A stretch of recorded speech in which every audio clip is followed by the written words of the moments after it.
What's up, everybody? Welcome to the CanesInSight Daily Podcast powered by Anajar and Levine Accident Attorneys. It's Friday, so you know where we're at. We're at the home of the Hurricanes, Duffy's Tavern, right there on the edge of Coral Gables, the classic spot. You see all the stuff on the wall. You know how far back this goes under new ownership. Taking credit cards now, updating the menu, but still keeping the classic feel and flavors. Pete's home away from home. He was here yesterday. I gotta say, man, the power was out in the neighborhood. I live, right across the street. Everything was dark. Where did we turn? The light at the end of the tunnel, Duffy's Tavern. It was a great time here last night watching that NC State Wake Forest game. Had the NFL game on too with the upgraded TVs around here and audio system. But yeah, man, it was like the whole street was dark, and I said, no, there's no way they won't be open. And lo and behold, they were open. What a read right there. Watching CJ Bailey. Won't talk about him too much. We talked about too many Florida quarterbacks on this show, but I'm just saying the guy's a player, Pete. I don't know what you think. Yeah, he looked good, man. He looked good. I think Canes fans might get tired of us talking about him week after week here. But yeah, I've been on board with bringing him in down the line. So hopefully that happens. Shout out to Jalen Edwards. Good morning. Another glorious day to be a Miami Hurricane. Yeah, it's Friday. Yeah, I'm going to hop off camera here for a second and bring the lighting down because it's a little bit too white right now. Oh, really? Yeah. Let's go. Yeah. Pete's getting his producer on right here. Let's see here. I think it's getting a softer light. Yeah. Always got to talk about our friends at Anajar and Levine Accident Attorneys. If you or someone you care about has been injured in an accident, you could be entitled to significant compensation. Now, 1-800-747-FREE, 1-800-747-3733. Take back control of your life with Anajar and Levine. So, Pete, let's just go straight to the game right here. USF. We talked to a bunch of people all week, whether it was Tito Benach, Josh Appel on the USF side. We talked to Steve Kim, K9, Amon Richards. We've broken this one down pretty good. But I just want to focus on specific players that I think could be a factor here. And, right off the top, when I watch USF, we've talked a lot about their lack of size up front, and that being an advantage for the Hurricanes. I thought the Gators really should have ran the ball a lot more than they did with Jaden Baugh. You look at the game last year with Miami, that was a game where Cam Ward was pointing out gaps before he ran in them. Had Elijah Lofton at fullback, Martinez and tailback, a lot of just power running. By the end of the game, they were dropping. Jordan Lyle had that 90-plus yard touchdown. So clearly there's going to be an emphasis on the run game. But the more I think of it, I think we were underselling how much the passing game is going to play into this one. And the reason I say that's really twofold. You have an offensive line that is the best in the country, in my opinion. USF got no pressure on UF. I think they had like 3 pressures, 2 pressures, and they were coming from linebackers. It was like a record low amount of pressures in that game. Lagway just missed throws. The play calling and the coaching was terrible. They made mistakes. It was a lot of self-imposed stuff with the Gators, but it wasn't caused by pass rush from USF. So you think Miami, with a much better offensive line than the University of Florida, should have even more success protecting. And then Carson Beck, who's going to be my first key player of the game on offense, I think when he has time, we know he can be deadly with his intellect. This guy is a 23-year-old in the college game since 2020, before the pandemic. Played in all kinds of games. He's already known for being a quick processor and a reader of defenses. So giving him that much time because of the lack of pass rush, I think is going to be deadly. And if you have to bring pressure, he's old enough and experienced enough that he could pick that up. I think he's really going to dice him up. The other part of that is when you look at Todd Orlando, defensive coordinator for USF, someone Mario knows well, worked with him at FIU. He was very much a high riser. He was at Houston with Tom Herman, was really flying up the charts, goes to Texas. Remember, Herman was rolling at Texas for a second. They had that 10-win season. They beat Georgia, and Orlando was kind of the toast of the town. What killed Orlando in the next year was Big 12 offenses, like throw around the yard, kind of creative, air raid type offenses. He did not perform well against those offenses in that 2019 season. Did great against Georgia, kind of your traditional pound and type of offense, similar to UF and Napier, what he likes to do. But when it came to the Big 12 kind of, air raid, throw it around offenses, he struggled even though he had better athletes. So Shannon Dawson, even though we've added this power element, which I think is going to be very successful on Saturday, he's still an air raid guy at heart. You got a quarterback that's going to be protected. I would not be surprised. You talk all about the running game. I would be surprised if Carson Beck throws for a ton of yards in this game and really establish himself as one of these guys nationally, just from a statistical standpoint, and obviously hoping to get the big win as well.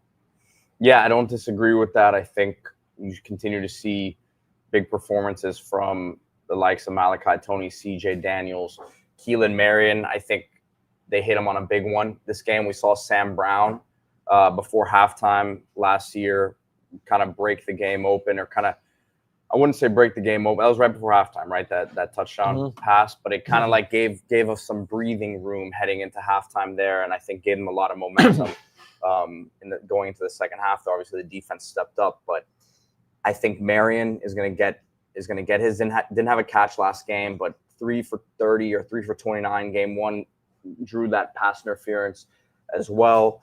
So I think what did Beck throw for last game? 240.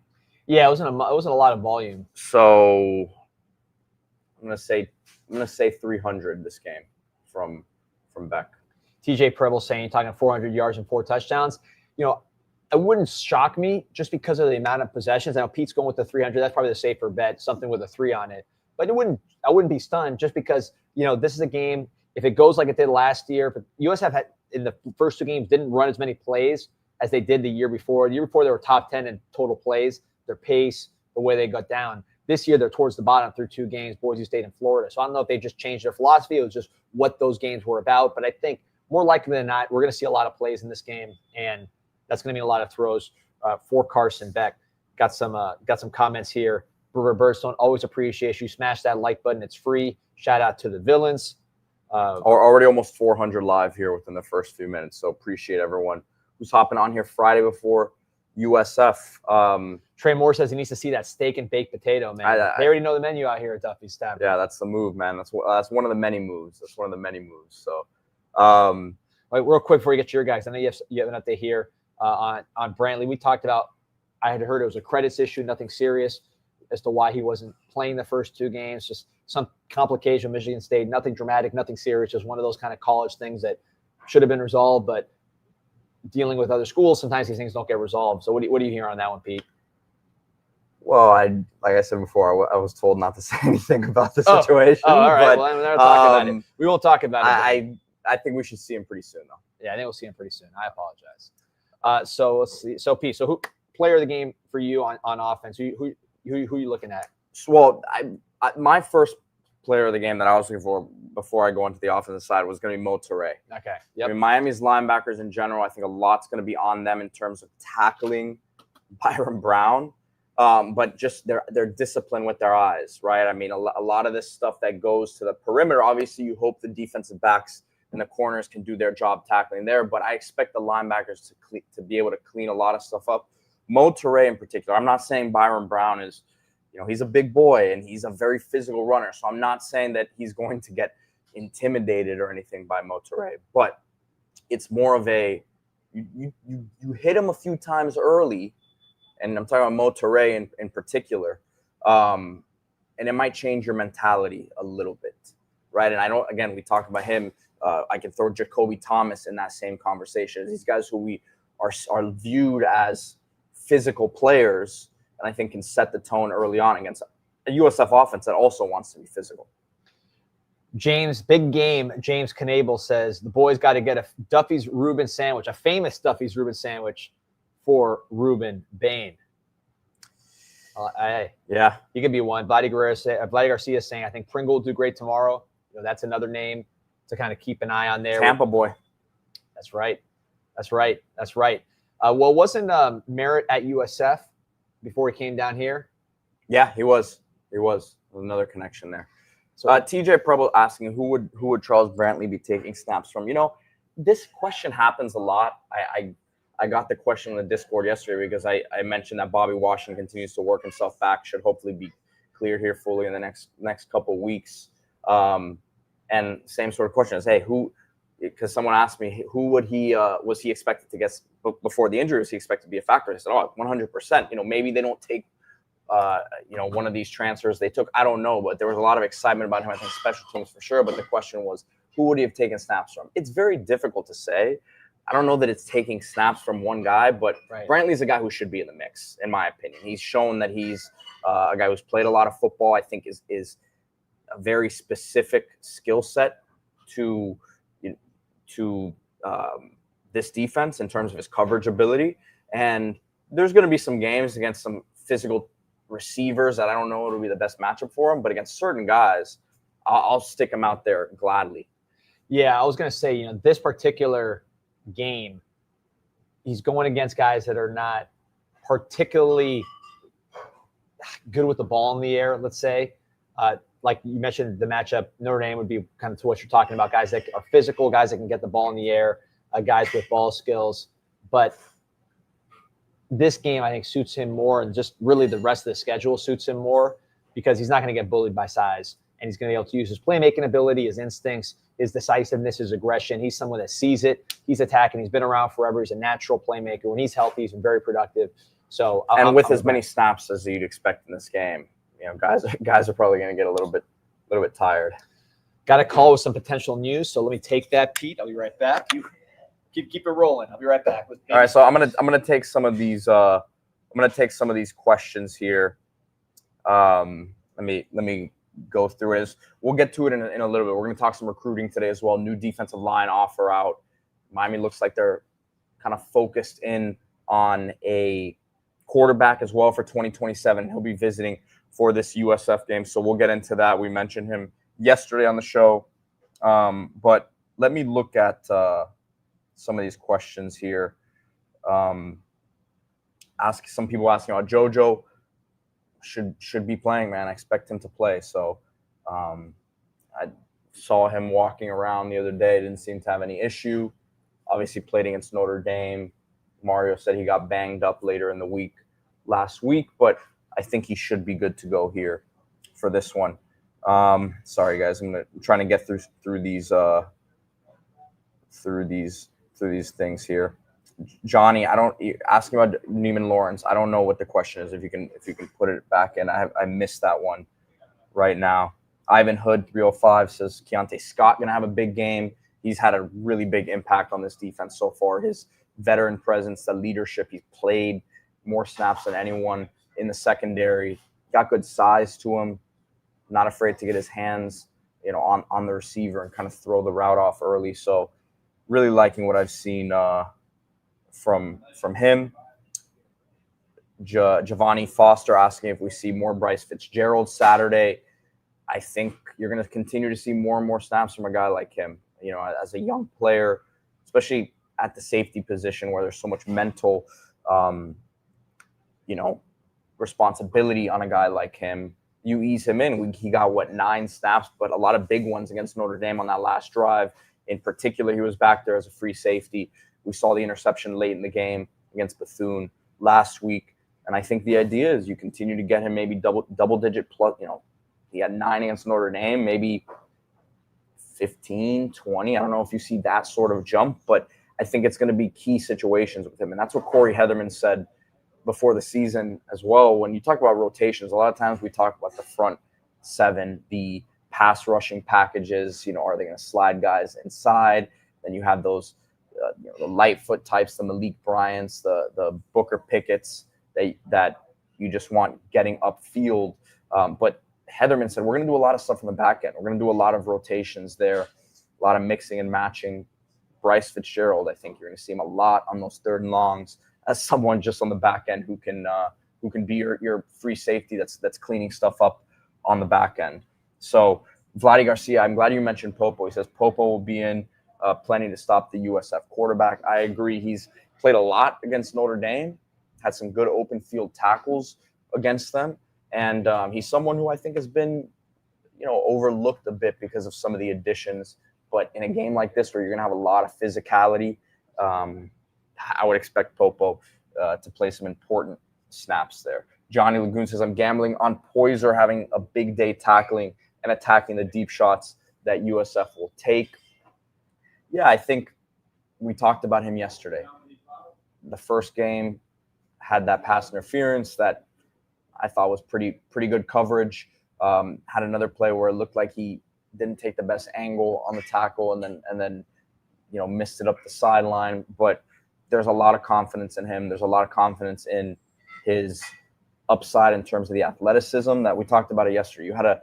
You had certain guys here the last few years who, even if they were in the right spot at the right time, I don't know that they had the physical tools to always get the job done. Poyser, you see some of his clips from Jacksonville State against good teams too, not just the in-conference stuff, but tracking the ball, deep downfield, running with athletic guys who are trying to stretch the field for the offense. So he can run. You want to see him in terms of the tackling be sound, take the right angles, all that. But I think this is a good opportunity for him to get some of that out of his system. And hopefully the first few games he's just been getting his feet underneath him. Ladarius Benson asking how much will Wesley miss. He's not missing any time since that was the first. And we've gotten that question a lot. We had it yesterday too. But Wesley Basantha will be playing. There's not a suspension there. So we got D coming back in here right now. Hopefully that was a good call, D. We got 800 on the stream right now. We're live at Duffy's Tavern. Yeah, good call. Can't really talk about too much. We talked about the visitor list.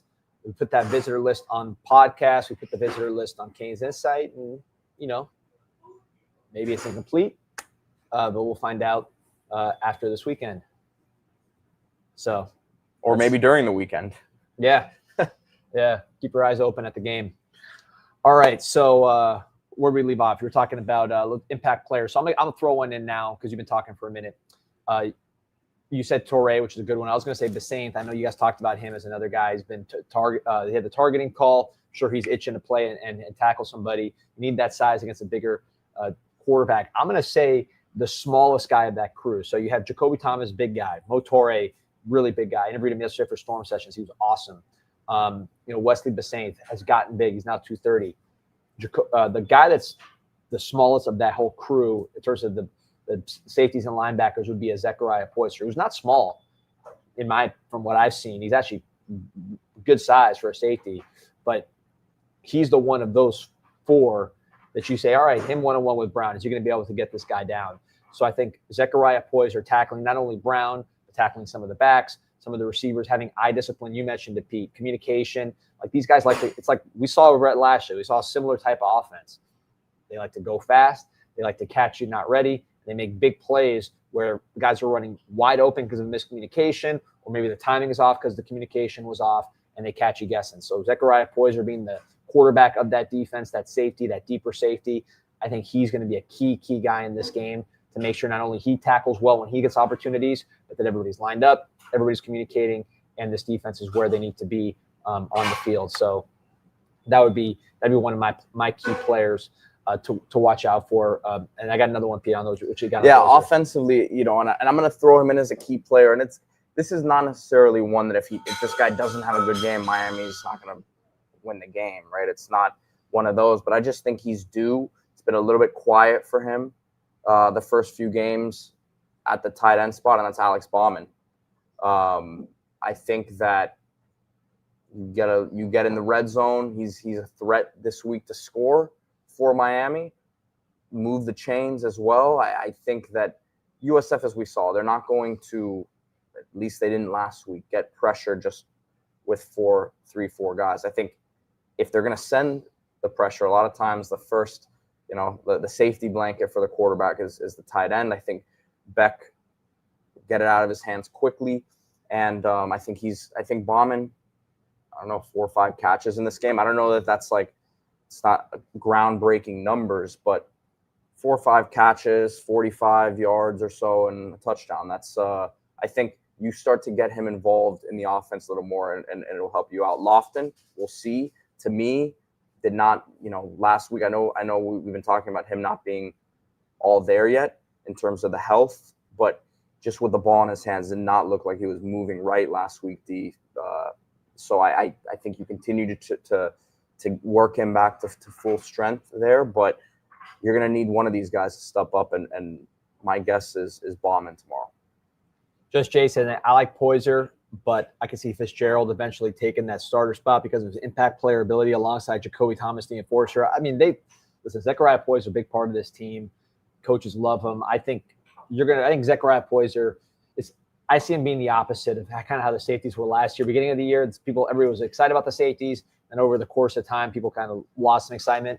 Poyser, I wouldn't say people are down on him, but he's not necessarily got people juiced up. I think over the course of the year, you'll see him make some picks. You'll see what he can do. I think Poyser, by the end of the year, we're going to say that he's going to be one of the better players around on this defense. So I'm excited to see his development.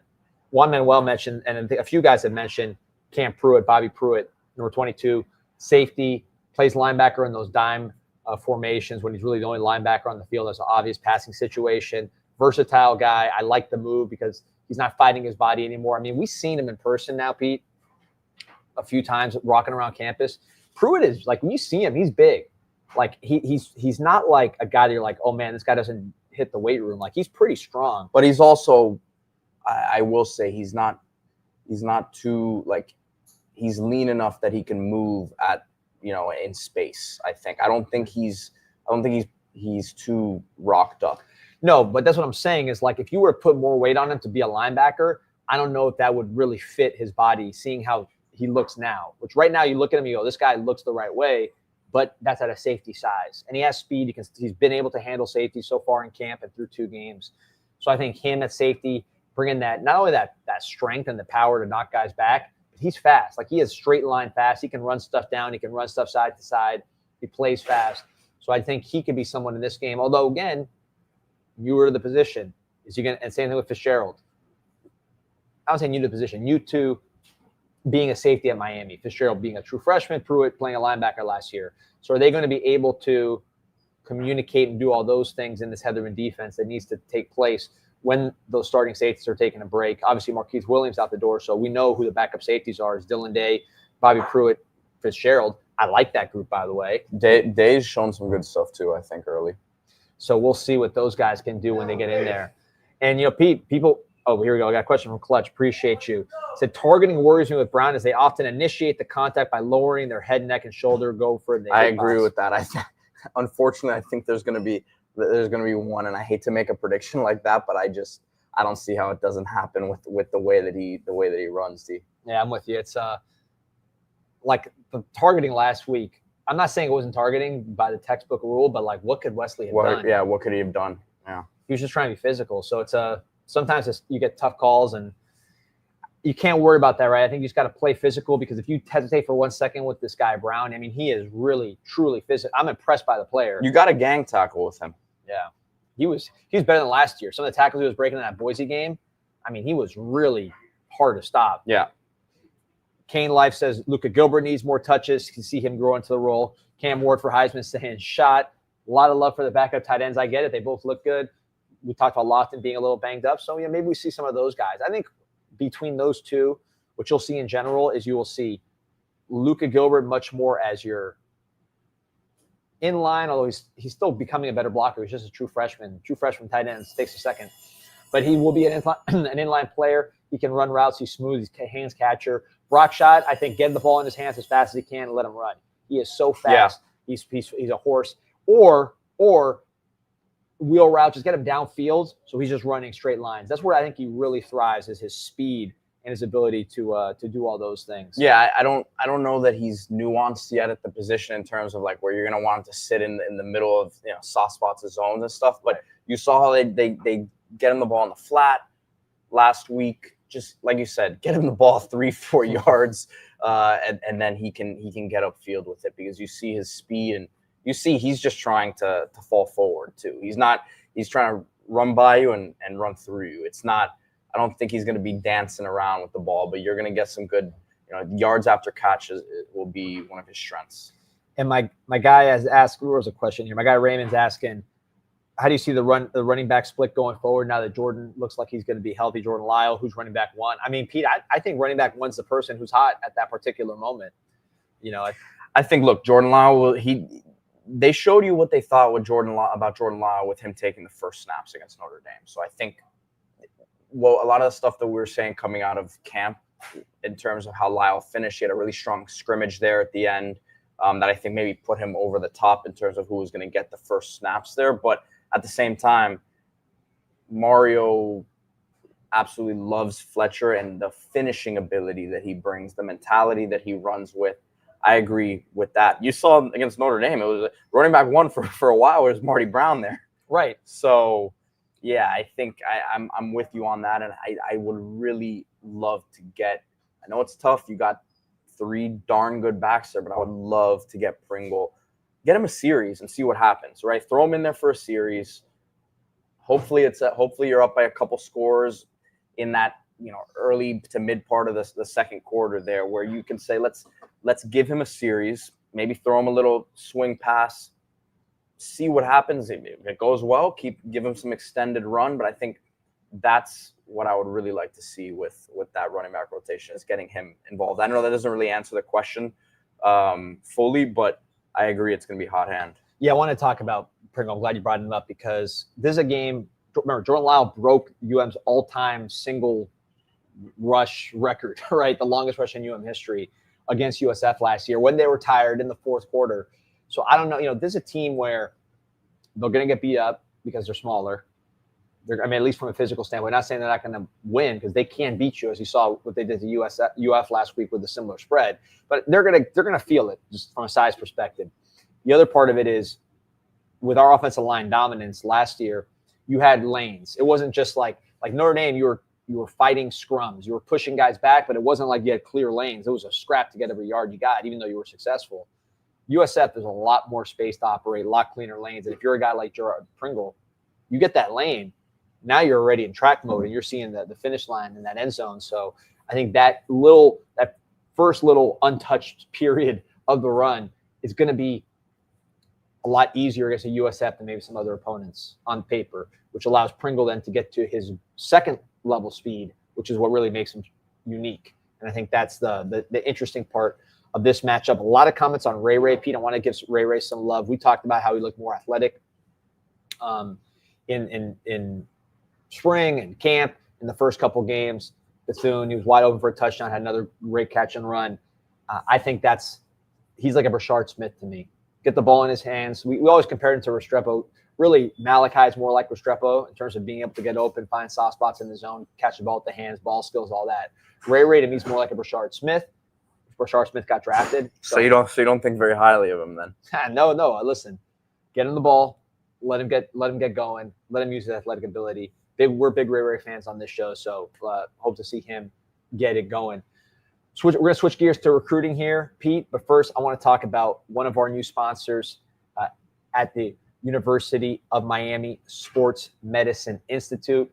Look, a lot of people listening to this show consider themselves athletes, or they're just people that try to stay active. I know we try to stay active, Pete, as much as we can. But if you're really pushing yourself and trying to stay active, injuries happen, and it's very hard to stay on the injured list and just watch when you're dealing with an injury. Sometimes people try to hack their own rehab and do little things that they might have seen on YouTube to get better. But if you want to be at your absolute best, not compromise your movement, not compromise your performance, trust the experts at the University of Miami Sports Medicine Institute.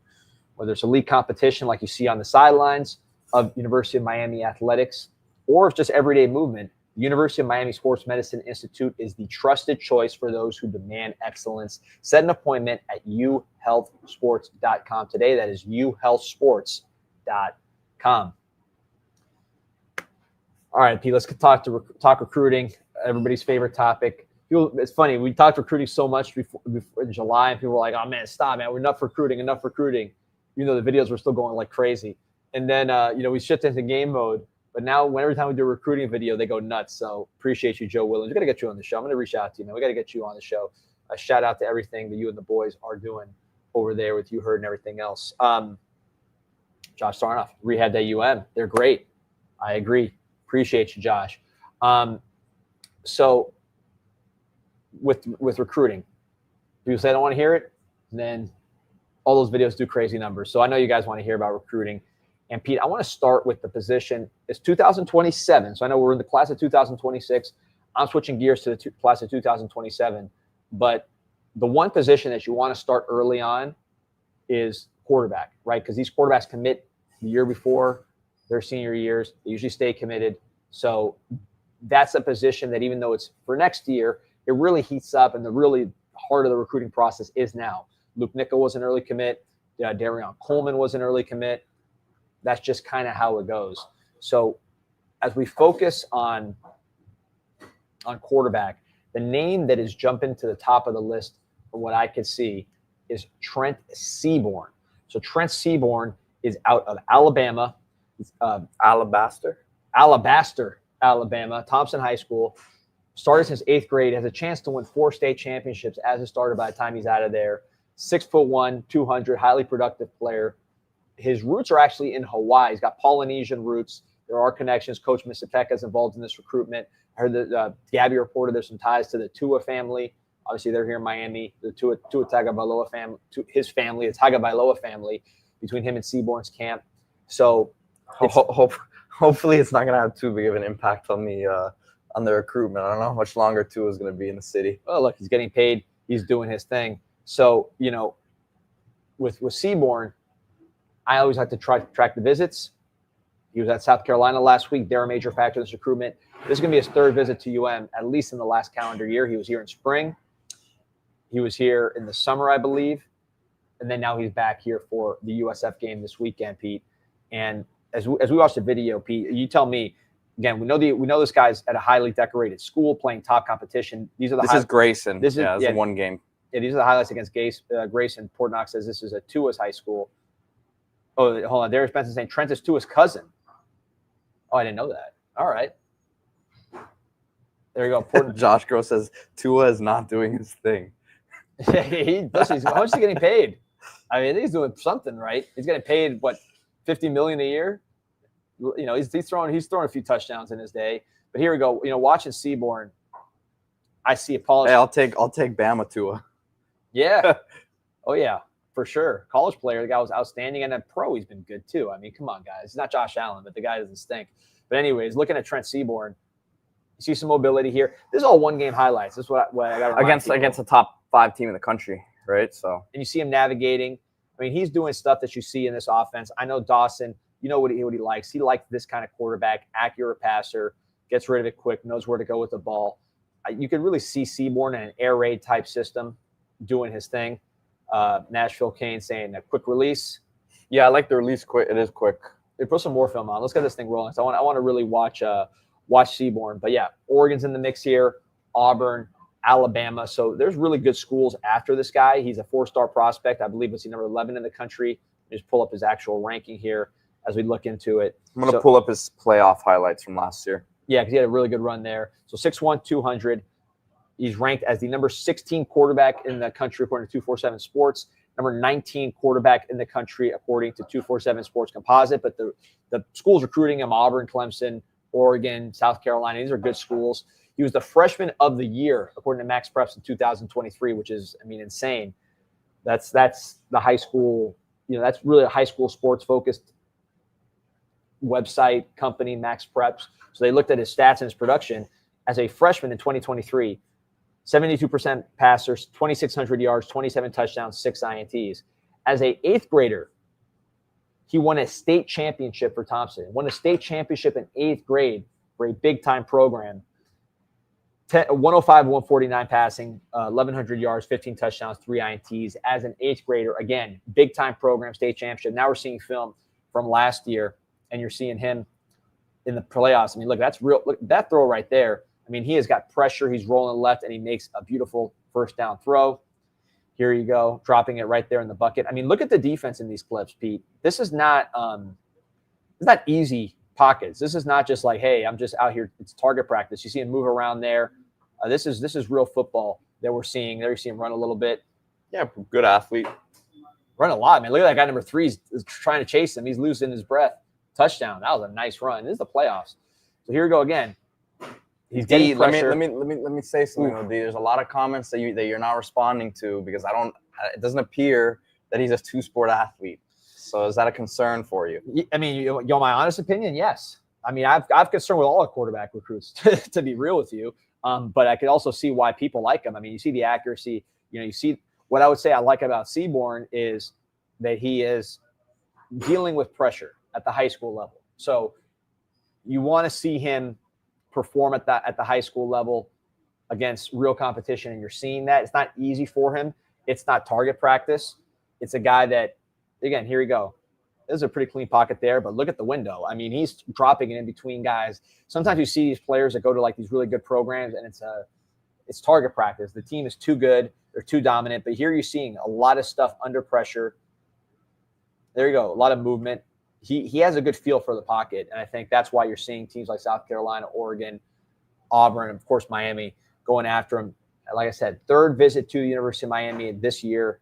There's significant interest on his side. I know there's significant interest on Miami's side. I would go as far to say this is probably Miami's top quarterback target in the class of 27. At least that's my understanding as we sit here today. So he's going to get the red carpet treatment. Look at that seam throw. That's a nice throw. This is all playoff highlights. This is not even the regular. This is all only against good teams. So, I mean, it's an impressive highlight reel. Now, look, there's going to be mixed opinions on him. You see.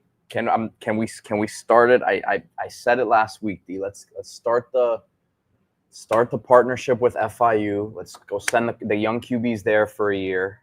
Yeah. And they can play there for a year. We can send all the young freshmen over there, get them some reps, and they can come over after. But I'll stay with the portal. I love it. You know, honestly, this guy reminds me of is you see him rolling left. This is a nice man. He does make some nice plays here. He reminds me of like a Julian Sane. By the way, look at Nick West says Pete is a genius, dude. And then FIU gets the benefit of it too. I'm telling you, man.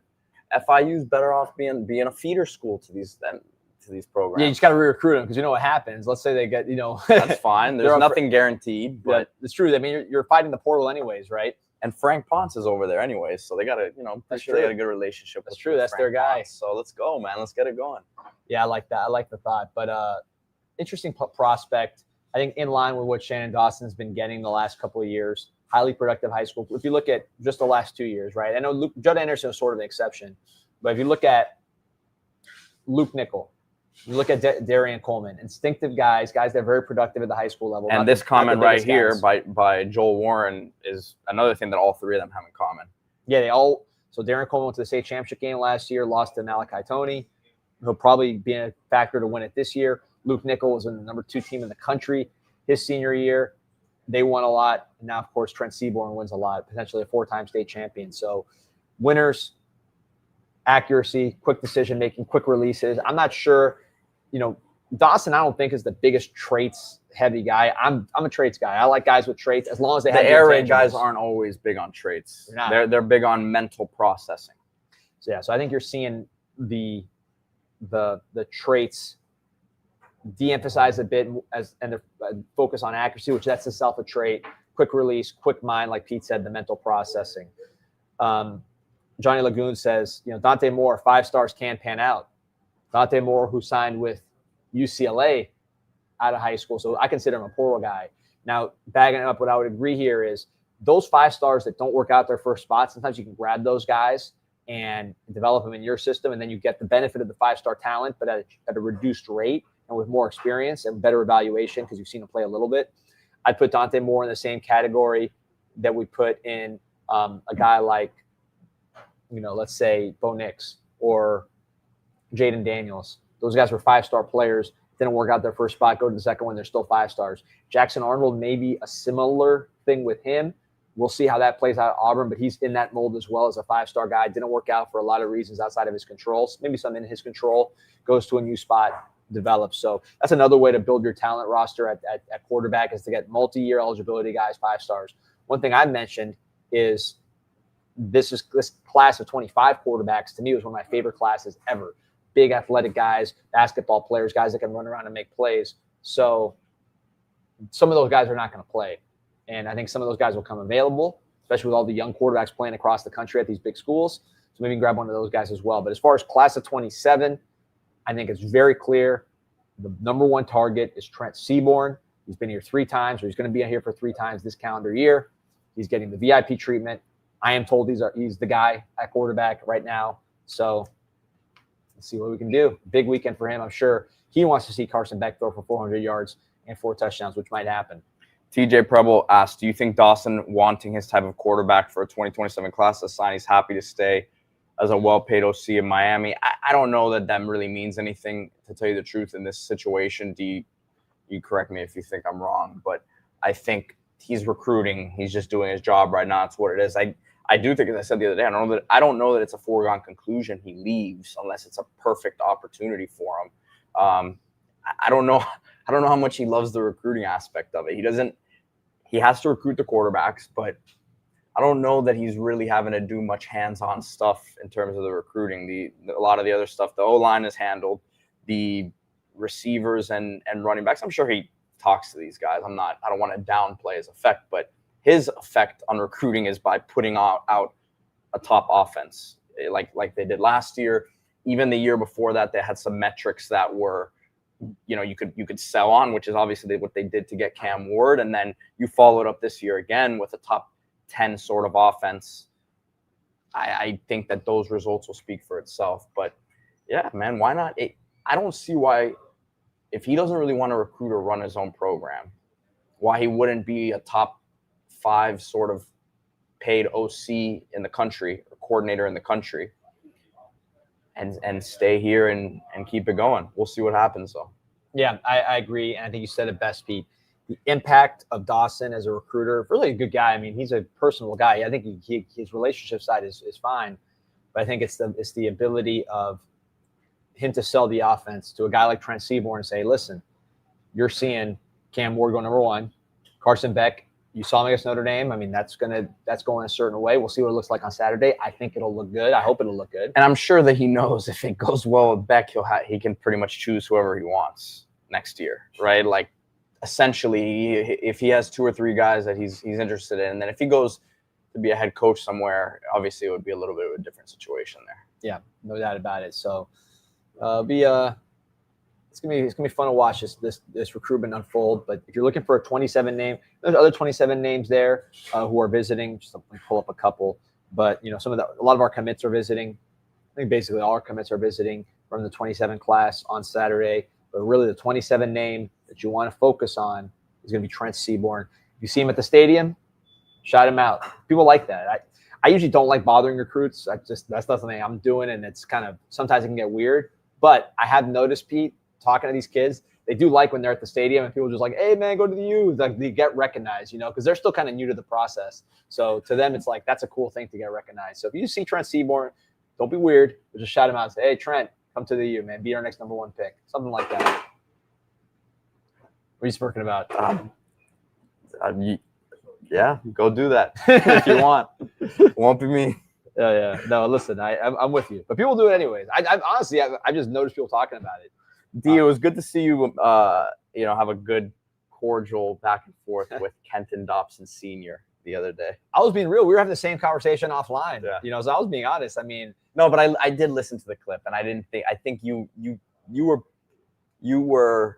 pretty fair, in terms of you didn't say anything negative. You said that talent was definitely there. And that's a traits position. Again, you hear me talk about traits a lot. There's certain positions that I'm just big on traits. Quarterback, I'm big on traits, but you obviously have to have the intangible part or else it's not going to work.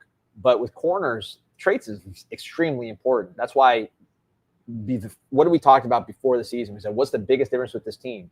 When you look at the corners, see them just in warm-ups, walking around, moving around, they just look different. That's the biggest difference on this team. So that's a trace position. So Kent Dobson, with his size and speed, I think is going to be a major factor here.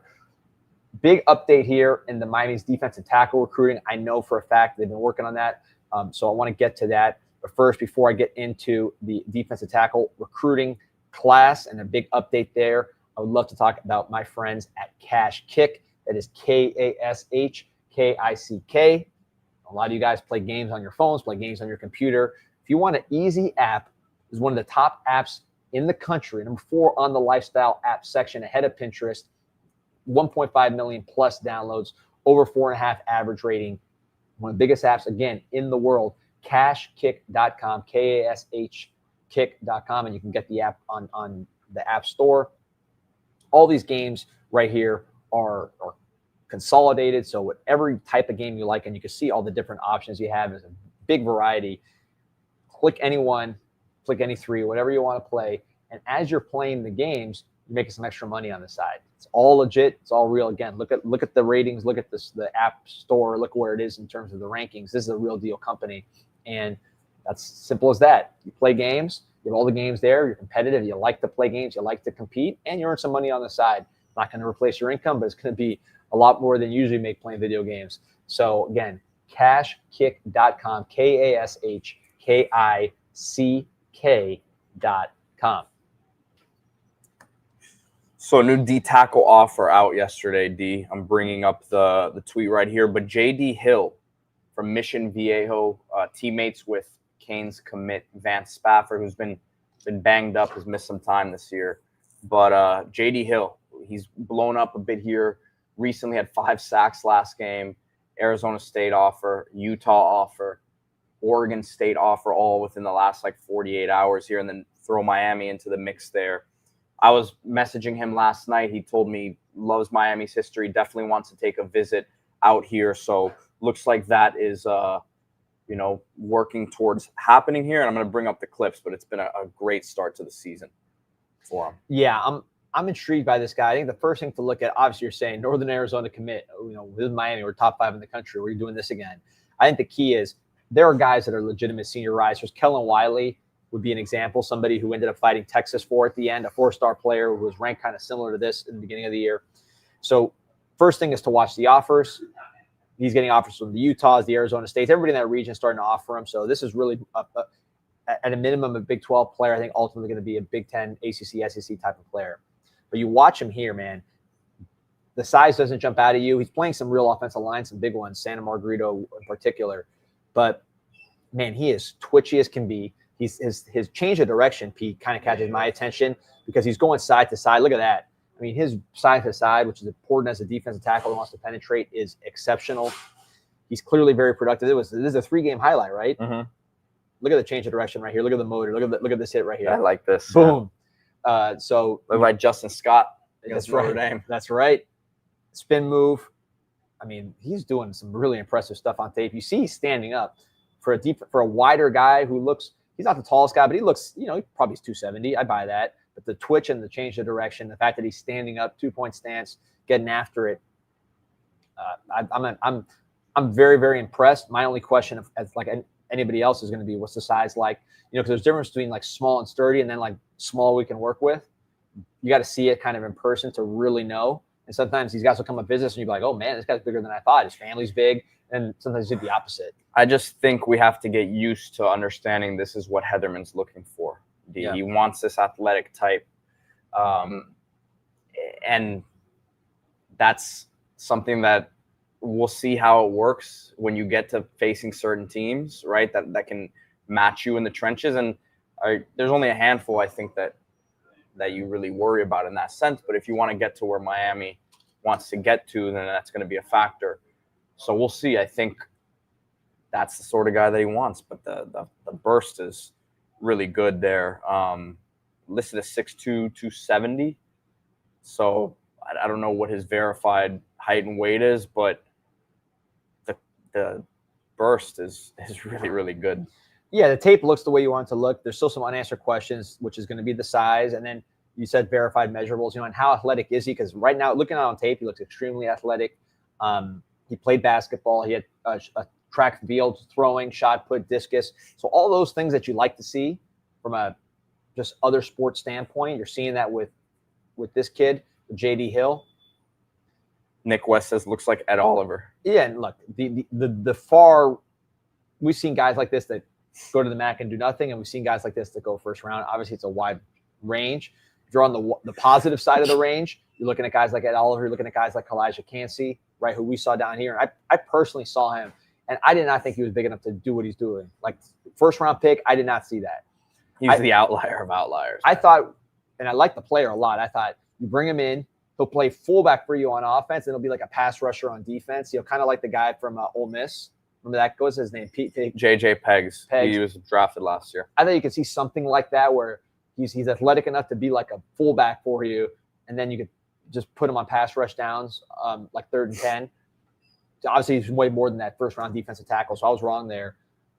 But these are freak athletes. Is this guy a freak athlete? He looks potentially like that on film, but there's process. You got to see him in person. Are there measurables that you know about? Is he running a 4.6, 4.7, or is he 4.8, or is he playing faster than he times? These are all things you kind of got to see when you're dealing with an potential outlier prospect. But the film looks good. The production looks good. The offer list is starting to follow the film. So it's not like, hey, you're going out on a limb and saying we're taking a Northern Arizona kid. This guy is going to be a Power 4 player when it's all said and done. You get in on it early enough, but you're also there with other programs, so you don't feel like you're going on too much of a limb. Yeah. And these guys, if you look at the track record of some of their 3-star prospects that they brought in, they've got some really good ones on the defensive side of the ball. Frederic being a big one.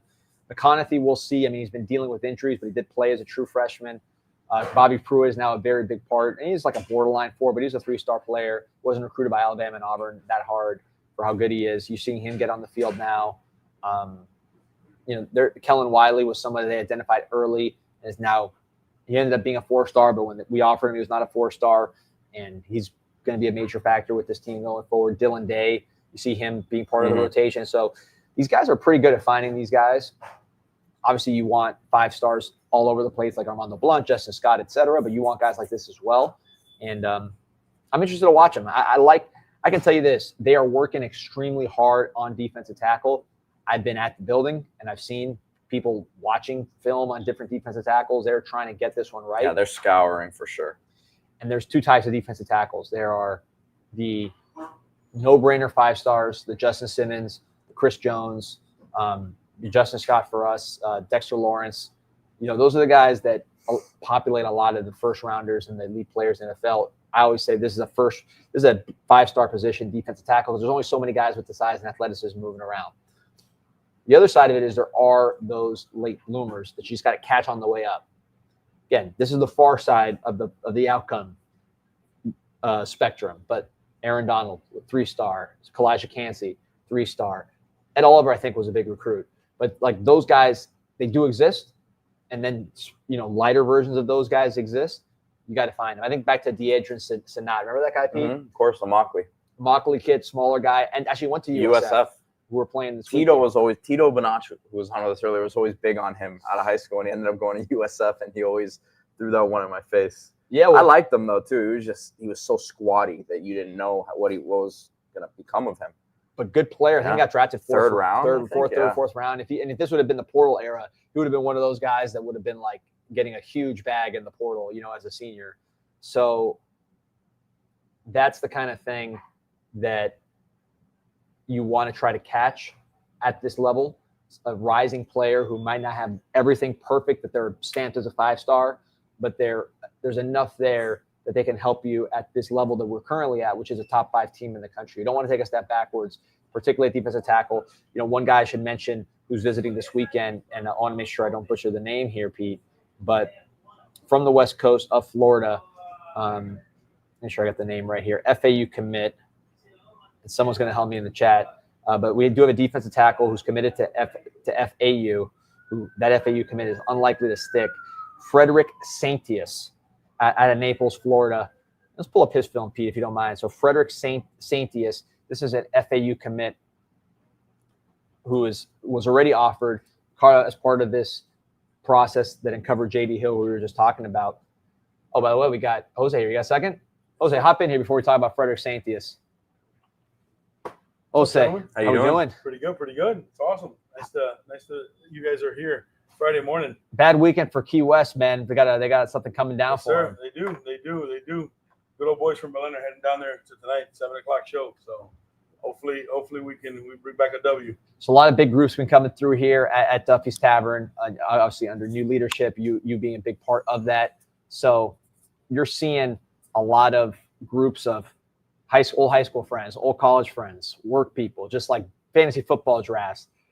Johnny Lagoon says, I got to get a Duffy's Ale tonight. You know where to find Jose right there. Yes, sir. Tell me about something that's happening with this new. One of the good things about us now is that we're reminding everybody we're open. There's a lot of talk out there that we're closed, and no, man, we're here. We're here for the next 20 years for sure. I can attest that you were here. Yeah, last night was a good explanation of how we're home. For a lot of people. there was a power outage in Coral Gables, and we were serving burgers till 12:30 last night. You know, we're here for the community. We're here for the Canes. You know, this is your home. You know, everybody's welcome. You know, like big old Wayne used to say, you know, grandmothers and kid friendly. That's what we're here. You know, we're home of the Hurricanes. You guys are welcome. There's, you know, we've got a great showing for the game this Saturday for USF. You know, guys, welcome. Come down. You know, we've got a lot of groups that are booking up. That's another thing.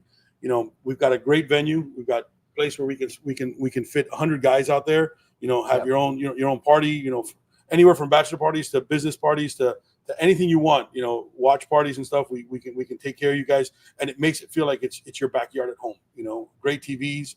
We just spent a ton of money on redoing TVs. The sound here is incredible.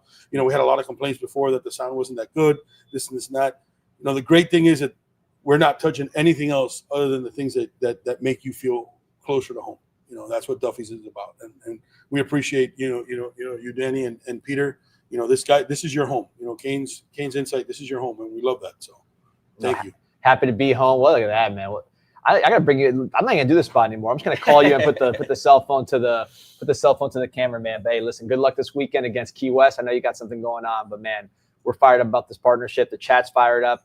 People were saying they want to see the steak and potatoes. You know, they want Johnny to Lagoon's asking, do you guys have the CW? I'm telling you, I was here a couple weeks ago. They had like 3rd division women's soccer on here. Yes. They have every channel. I can promise you that. You know, it was a little bit heated up last week versus Bethune-Cookman.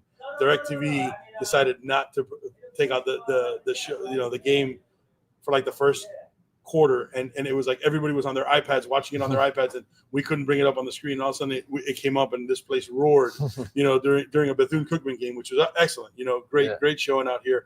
But yeah, we will be showing CW out here. Guys that can't make it out there and stuff like that, by all means, come and grab a burger here. You know, and you know, your guys are welcome. This is your home. I really would not emphasize that so much. This is, you know, welcome home here. And we got Florida next week, and Nick West says he'll be here in Florida next week for next week's game. He's coming through. So I know a lot of you guys will be in town.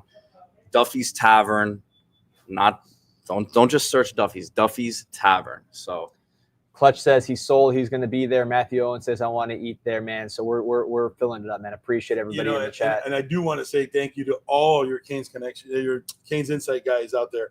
We had a lot of guys at the Notre Dame weekend that came from out of town and came specially to come and say hi because they heard about us on CanesInSight. A special shout out to my families out in Fort Myers. You know, you guys, excellent. And to the students, you know, I'm going to publicly say it out there. You show your student ID, you got 10% here. All right, students, all students, active students. You know, you show your student ID and you got 10% here. So welcome all and have a good time, and let's go beat the Conks, baby. Let's go, baby. Key West, I know it's coming. Appreciate you, guys. Jose. All right, guys. Always good. Joel Warren says I was in Duffy Saturday before Notre Dame, and it was like stepping back to my mid-'80s U days. Awesome, yeah. Shout out Joel. Stephen Archie asking, are they vegan friendly? They are, actually. I got the veggie burger here, but they got the big burgers too for everybody else. Nick West flying in from Oregon. I didn't know you're from Oregon, man. Just shout out to Oregon. Like I said, Milwaukee, Oregon is where my dad grew up. Namesake. I got to get out there. Nick West, there it is. Man, great numbers today. Over 1,300 live with us. Remember to hit that like Electric button. juice, man. You're feeling it in the crowd right now. Subscribe to the channel. Anything else we need to get to here? Oh, Frederick, our boy. Yeah, let's get to Frederick Saintius here real quick. So we talked about JD Hill, the new defense. Do you want to see his highlights from last year, or he has some new stuff? Let's see it. Let's see what's going on. I want to see what we got here.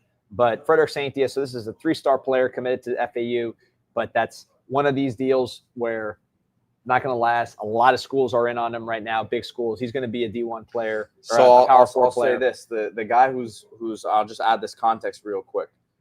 The defensive line coach at FAU right now is Devin Santana, who was on Miami staff last year. Was just named by, I think it was 247 as one of the top 30 under 30, you know, rising staff members in the country. And I know that Mario thinks very highly of him. So I'm going to guess that they have a very close eye on FAU's offer and commit list. Man, this looks good, actually. I'm watching. This is the first few games of this year. So similar multi-sport background to JD Hill. I think JD Hill is a basketball player. Saintius is a wrestler, but also both those guys throw shot put, throw discus. This guy's swim move is nasty. He looks good. I'm impressed with just the kind of initial eye test here. I'd seen his junior film. So this guy was born on Haiti or in Haiti. So this is a guy who is not the most polished player from living in America his whole life. So you see the upside of this guy as he continues to grow at the position. He's private school level. So again, there's just a lot of untapped upside with a player like this. And I think the body is there, 6'3.5". Good pushback there. Yeah, you see some raw ability here. See him on special teams. Look at him run down the field. Is he going to make the tackle here? Let's see big number 55. See big number 55 changing directions. Good motor. Yeah, lots to like here. This is all this year. No. This is last year. Okay. So I'll pull it. No, this is good. That's all right. So defensive end, you see him getting off blocks, doing his thing. He's going to be here this weekend. So this is a big opportunity for us to show what our defensive line could do.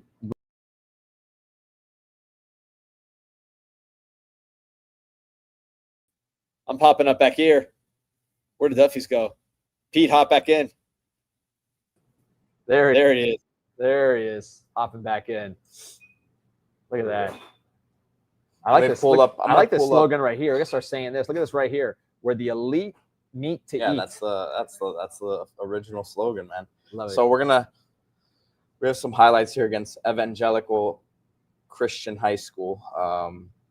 Yeah, so private schools, this is not going to be the Centrals of the world or even the Broward private schools, right? This is going to like the American Heritages and all that. This is going to be a lower level of competition. But defensive tackles are rare. They're just not that many guys with this body type, with this skill. Johnny Lagoon says Big Fred, 6'4", 275. He looks pretty big. I wouldn't be shocked. So this is the one game clips here. All right, nice. The crowd saying that I thought it was an acid for a second. That was crazy. Yeah, you might be. Smooth transition. That was a trip. All right, here we go. Let's see Big Fred here. Oh man, nice push and pull there. Look at that. Get in there. It's kind of difficult to. Yeah, he's knocking guys back. Not great competition though. No, man. This is tough. He's fast though. You see him moving. He's fast. I like his just the quick twitch you see for a taller guy. He can move. I don't know if he can move exactly as well as JD Hill, who we saw a second ago, but he's not as big as him. So, anyways, name to watch there.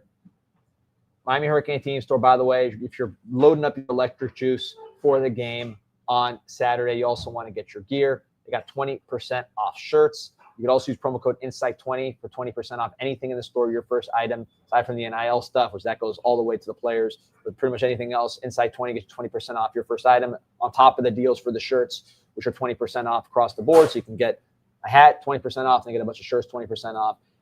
MiamiHTS.com. Miami Hurricane Team Store located right across the street from the University of Miami. Shout out to Harry. Shout out to Jeremy. Oh, Johnny Lagoon's posting stuff I didn't even know about. Is there a meet and greet on Sunday? Yeah, there is. Sharmar Brown and a few others. Let's talk about, there it is right there. Let's talk about that one then. Let's go. So, okay. I'm bringing it up. I got it.